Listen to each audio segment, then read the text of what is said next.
Here I have Honor X6, and today I'm going to show you how to record screen on this device.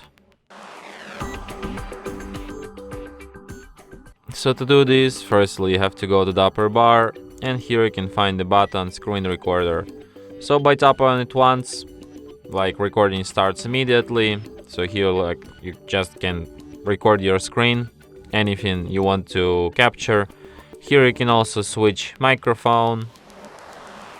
When you're done recording, just tap on this red button here, and after that your recording will be saved to the gallery.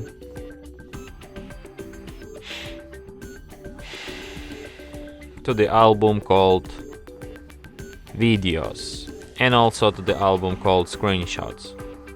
So basically to the two albums at once.